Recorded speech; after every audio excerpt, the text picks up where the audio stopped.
Hey, all you cool cats and kittens, what is up? Miss White here reporting to you live from Michigan.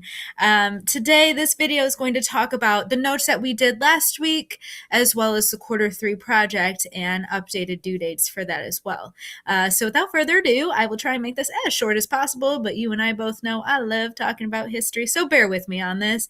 All right, we just started our most recent unit, World War II. People, let me tell you, it is hurting me that I am not there to physically teach you about World War II because this is such an exciting war that is still impacting society all around the world today.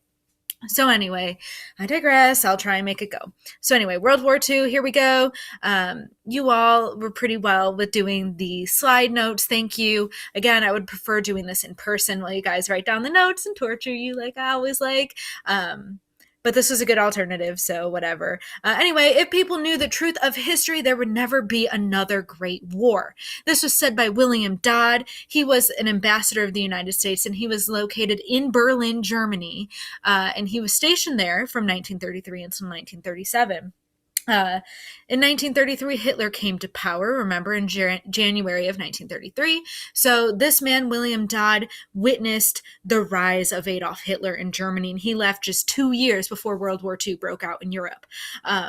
So what this quote means is that if people genuinely knew what happened during war, what all war entailed, all of the gory graphic details, the death, the torture, the carnage, the mutilation, there would never ever be another war ever in all of history ever. However, people like to overlook history and just think it's something, oh, it happened in the past, whatever. And that's why we keep having war. So this guy knew it back then before World War II even broke out, that if people knew the horrors of what happened in World War I, World War II would have never had to have happened because people would understand that, holy crap, that was terrible. Let's make sure that never happens again. Although, as you guys will learn with this unit, people did not listen to poor William Dodd, and World War II became the most bloody conflict in all of human history ever. But we'll get to those details later. So anyway, brief review, right? We talked about in Unit 6, the Weimar Republic. This is what your Q3 project is on, the interwar period here, about how Germany was being punished from the Treaty of Versailles, how our stock market crashed in 1929, democracy and capitalism failed, so fascist dictators in Italy, Japan, and Germany all came to power, and they were actually quite popular as well. So again, right, we've already seen these images, so I'll go through whatever. League of Nations sucks. Oh, look at those guys, right? We got Hitler pictured on the left, Hirohito of Japan in the middle, and of course, Il Duce Benito Mussolini pictured there on the right. What we need to know about appeasement really quick is this is probably one of the major causes of World War II. So we know that the Treaty of Versailles basically kickstarted Hitler's political career. So I would say the Treaty of Versailles is the biggest cause of World War II, but I would argue appeasement is the second biggest cause of World War II. So this was a British policy developed by their prime minister at the time, Neville Chamberlain, and he thought if you just let Hitler do what he wanted to do, maybe it'll make him happy and he won't invade other countries and kill millions of people. Wouldn't that be nice? Later, though, my personal favorite dude, Winston Churchill, the Prime Minister of England after Neville Chamberlain, came by and said that this was a policy for softies. You're giving in to people like Hitler. No one's there to tell him no. And so Hitler is a guy who never learned what no meant. So he just kept going and going, and no one was stopping him. So when he invaded Austria and Czechoslovakia and annexed them in the late 1930s, this was a question that you guys had to answer last week. People didn't really think much of it. Hitler was justifying as uniting ethnic Germans because in both Austria and Czechoslovakia, there were a large number of actual German citizens there. So Hitler's idea was might as well make them a part of actual Germany. So temporarily, those countries, Austria and Czechoslovakia, didn't really exist. They were living under Nazi control there for the entirety of World War II. But when Hitler invaded Poland in 1939, that's when people started getting itchy, and I'll explain that here in just a second. So anyway, here's Hitler walking all over and or taking advantage of the spineless leaders of democracy, right? So anyway, September 1st, 1939 is the date that many historians agree that this is the official start date of World War II. However, I told you in our last unit that some people debate that it actually happened when Japan invaded Manchuria in the early 1930s. So Hitler invaded Poland.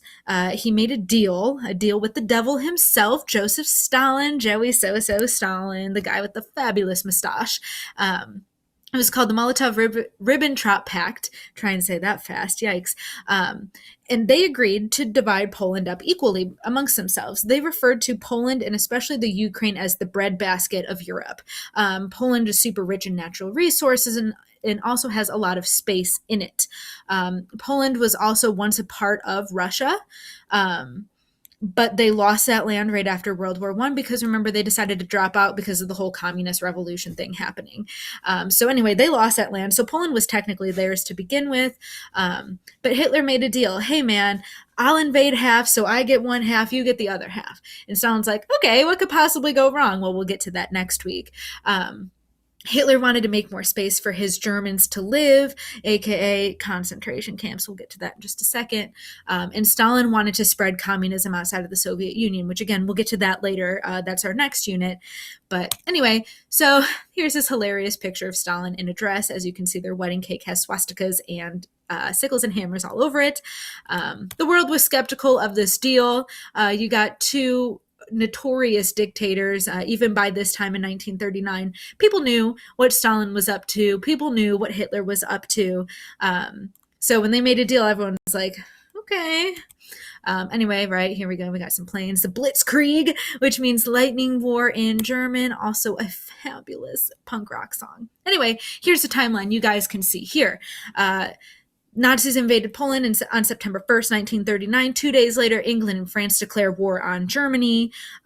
2 days after that, Morocco declares war on Germany. Canada declares war 5 days after. Then the Soviet Union declares war on Poland 7 days after that. So you can see here in the course of like 3 weeks, lesson, the world is at another war. And so again, when Hitler annexed Austria and Czechoslovakia in 1937 and 38, people didn't really bat an eye at that. Okay, Hitler's just reuniting ethnic Germans, whatever. Just let him do it, whatever. However, when Hitler invaded Poland, it was strictly for war purposes. Hitler's trying to annihilate people in Poland to make room for his Germans. Well, that's an act of war. When you try and, annihilate people, it's frowned upon. It's illegal in like every country ever. When you do that, that is when the world's going to be like, I can't take this anymore. So my question to you was, why did the world only care when he invaded Poland? And that's why. When he annexed Czechoslovakia and Austria, it wasn't an act of aggression at all. However, when he invaded Poland, as you can see here, things got real, right? I mean, like, look at all of this. You got bomber planes, people bombing naval ships, destroying cities, right? That's an act of aggression. This did not happen in either Austria or Czechoslovakia. So when Hitler invaded Poland, people were like, no, Hitler. So anyway, one thing led to another. World War II officially began. Hitler decided to focus on Poland for a wide variety of reasons. Next week, we will talk about the major reason. But this reason, Hitler wanted to make more space for the German people. And so not all, but most of his concentration camps were in Poland. The most notorious one being Auschwitz and Birkenau, which again, we will get to probably next week or the week after. They decided to set up most of their concentration camps not in Germany. There are only like 2 in Germany, and I went to one. I'll show you pictures of that when we get there. But they didn't want to put this in Germany because they wanted to create room for Germany, keep it out of sight, out of mind. Most of the German people, when World War II ended, had no idea that the Holocaust was even happening. They just thought that Jews were being discriminated against, but like whatever, people get discriminated against in every country, right? So Hitler did actually a fabulous job at hiding it from the majority of the German people, which is super messed up when you think about it. But anyway, so Hitler also targeted the Poles. There are a lot of Jews living in Poland, but also he hated the Poles in general. The Poles had a different religion than him, different tradition. They were kind of more Russian sounding, so Hitler didn't like them at all. Anyway, my poor people of Poland, there they are. All right, and here is Poland and how it was divided by September 28th of 1939. The west half belonged to Germany because Germany borders there on this side, and then this half belonged to Russia because Russia bordered Poland on this side as well. So that's how that happened. France, shocking to hopefully none of you, fell within 6 weeks. So Poland was a swift victory. Poland fell, they collapsed. I would argue Poland is the France of the East. All right, so they're not very good at fighting back, although they're tenacious. We'll get to that later. But here comes Germany, France falls, right? We got the Battle of Dunkirk, which is one of the more famous ones. They made a movie about it recently. The movie trailer is in this slide. What had happened, the Nazis won, and England and France were both forced to retreat back to England. This is a huge retreat here. As you can see, 338,000 Allied troops were forced to evacuate Dunkirk, which is in France. They were forced to leave. 82,000 people died. A few days after, the Nazis occupied Paris. So those were the two final straws that forced France over the edge, was the Battle of Dunkirk and the Nazis occupying Paris, their capital city. France fell by late June, and this scared the crap out of England, but I'll get to that in just a second here. Pictured here is Hitler and German Nazi architect Albert Speer. Like I just said, his architect. They went to Paris. Remember, Hitler was a failed art student. He couldn't paint people, but he appreciated art. So he specifically told his people to not destroy the city of Paris. Now, of course, they stole a lot of artwork, which has been turned into another great movie as well. But Hitler said, leave it alone.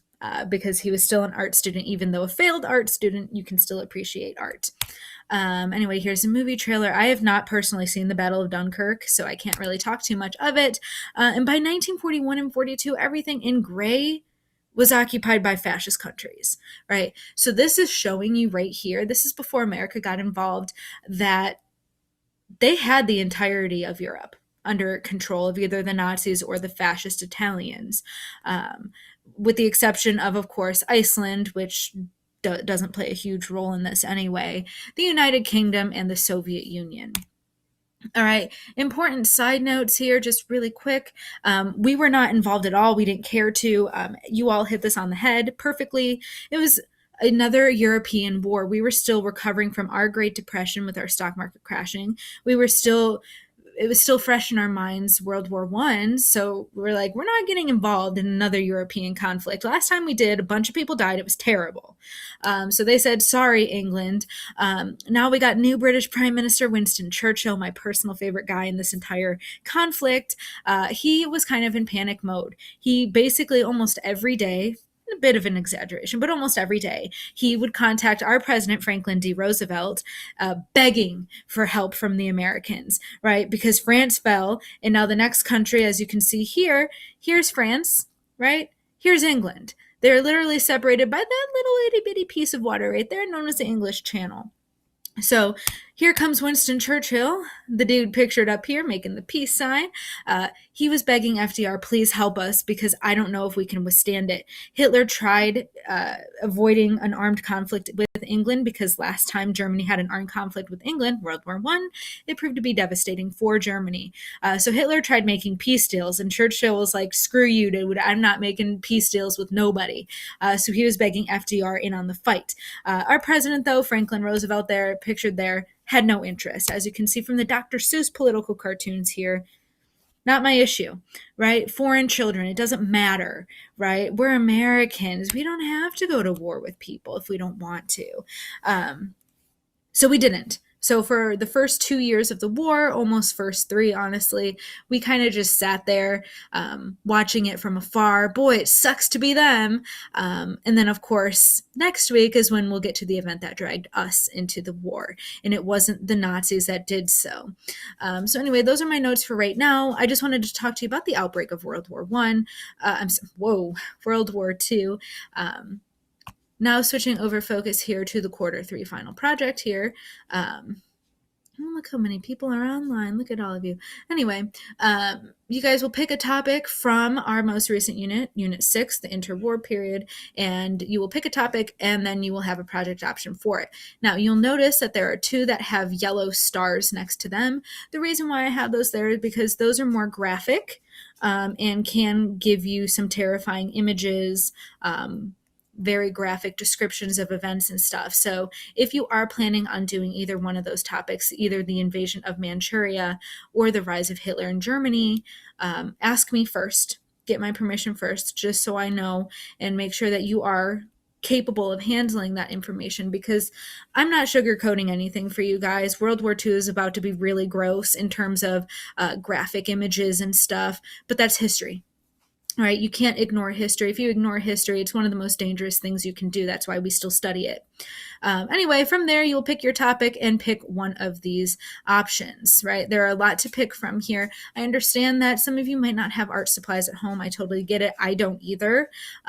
So if you're confused as to what to do, just email me and I can help you out. There are plenty of online options for you to choose from.